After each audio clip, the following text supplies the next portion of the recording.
اهلا بيكم مره تانية ونكمل حوارنا مع المرشح المحتمل لرئاسه الجمهوريه الدكتور حازم صلاح ابو اسماعيل. ايه رايك اخدك يا دكتور حازم في ملف اللي حاصل في مصر اليومين دول، وربما تقول لي يعني افكارك. حاصل تعالى نقول ايه، في فجوه حاصله نوعا ما بين المجلس العسكري والثوار او بعض التيارات السياسيه الموجوده في الشارع السياسي في مصر. عندك حلول؟ طيب يعني احنا طبعا السنين الطويلة اللي قضيناها في مصر تحت الظروف اللي كانت معروفة عشرات السنين، لازم تقول ان احنا محتاجين نوع من الامانة في الحكم. يعني لما يبقى واحد حاكم انا اشعر منه ان هو امين. امين يعني ايه؟ يعني يعلن مثلا جدول زمني واضح. انما انا النهارده لما يكون فات من 25 يناير ل 25/7 6 شهور، والست شهور دول مش معروف لسه قانون انتخابات الرئاسة، قانون مباشرة الحقوق السياسية، قانون انتخابات البرلمان، قانون ايه هي الدوائر، ايه الفردي وايه العام، ايه، وبعدين يصدر القانون بعد 6 أشهر ولسه كمان ما اكتملتش. لسه عندنا لغاية دلوقتي الدوائر مش محددة. لسه لغاية دلوقتي في أشياء كتيرة غير محددة.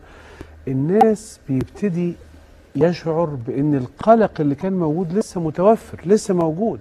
عشان كده أي نوع من أنواع الشعور بالشك وعدم الثقة وعدم الأمان دلوقتي مبرر تماما.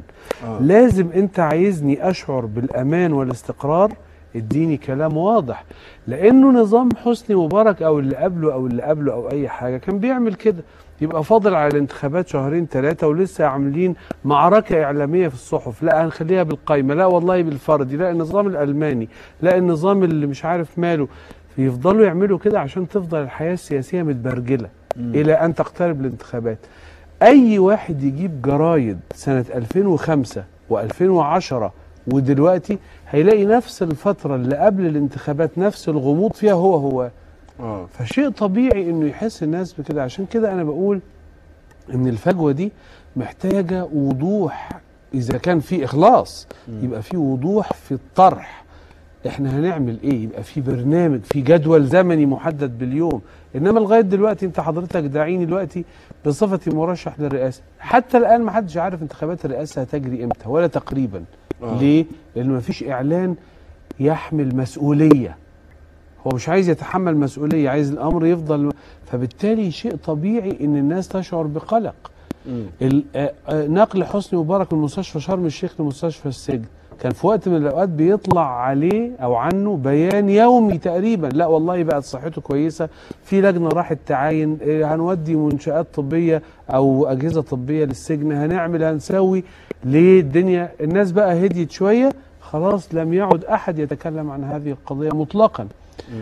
مستندات ووثائق مباحث أمن الدولة اتحرقت والناس شافت ألسنة اللهب والجريمة الحكومية اللي ارتكبها حكوميين بحرق وثائق الدولة عشان تهريب مجرمين. الثوار مع زحمة المطالب ما خدوش بالهم يتابعوا القضية دي. النيابة العامة بالتالي خلاص ما فيش من ساعتها حد سمع أي حاجة عن مين اللي حرق ولا أحيله ولا النيابة بتحقق ولا قبضت على حد، انتهى. فوقر في نفس الناس. بس عندنا معلومات انه في تحقيق في الموضوع ده وان في ناس هتحال المحاكمة الجنائية ان شاء الله ربنا يوفق. وده حصل من اول يوم يعني. فين بقى؟ من اول يوم اللي فات عليه كام شهر ولسه مش عارفين اخبار عنه.